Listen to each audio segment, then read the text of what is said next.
Um acordo entre partidos permitiu a aprovação no plenário da proposta de emenda à Constituição que trata do fim das coligações em eleições proporcionais e da criação de uma cláusula de desempenho para os partidos. Esses são alguns pontos da reforma política que está em discussão no Congresso Nacional. Outras propostas relacionadas ao tema voltarão a ser discutidas na próxima semana. Além disso, a Câmara também aprovou uma medida provisória que muda regras para o registro de crianças recém-nascidas. O primeiro item da pauta foi a medida provisória que muda a Lei de Registros Públicos para permitir que na certidão conste como o local de nascimento da criança ou o município onde aconteceu o parto ou a cidade onde a mãe mora. Atualmente, a lei prevê apenas o registro de onde ocorreu o parto como naturalidade da criança. O texto sofreu modificações no Senado e, por isso, voltou à análise da Câmara.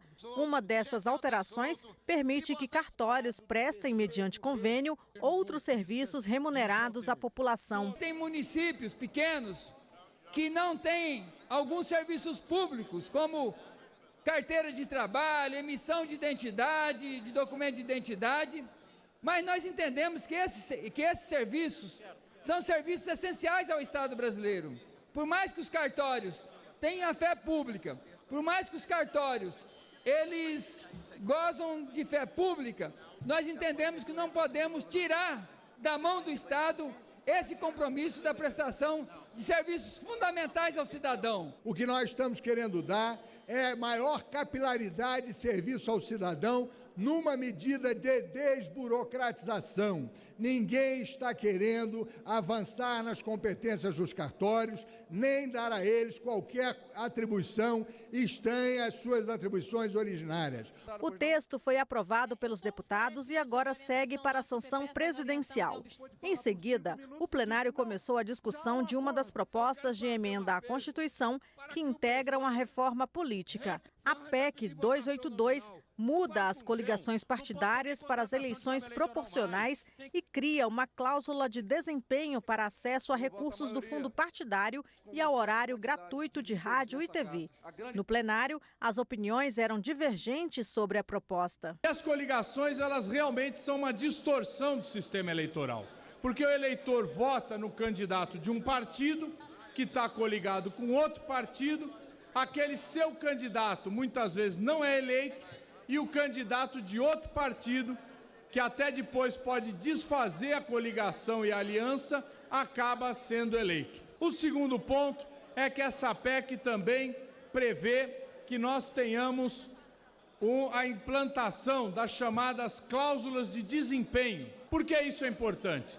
Porque nós estamos vendo uma verdadeira proliferação de partidos em nosso país, muitas vezes com o único objetivo de colocar a mão nesses recursos e de comercializar o tempo de rádio e TV. Nós não podemos concordar que volte-se a sistemas implantados na ditadura, o bipartidarismo, cláusula de barreira, que quiseram de 10% e agora chegou a haver emendas e destaques para 3%. Em relação à cláusula de barreira, a nossa posição é contrária. Existem outras formas de fazer com que os pequenos partidos não ideológicos e não programáticos não venham ampliar as suas ações e atividades. A reforma que o pessoal defende necessariamente é aquela que amplia os instrumentos de participação direta da sociedade brasileira.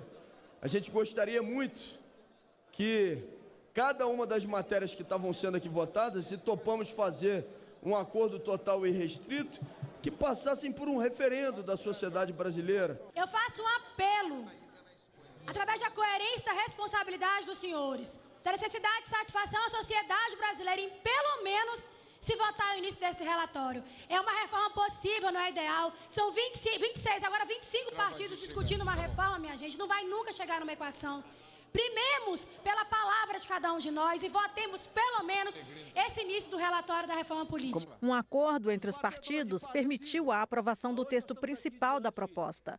Os destaques apresentados serão analisados na próxima terça-feira, assim como outros pontos da reforma política, que tratam do sistema de eleição de deputados e vereadores e sobre o financiamento das eleições.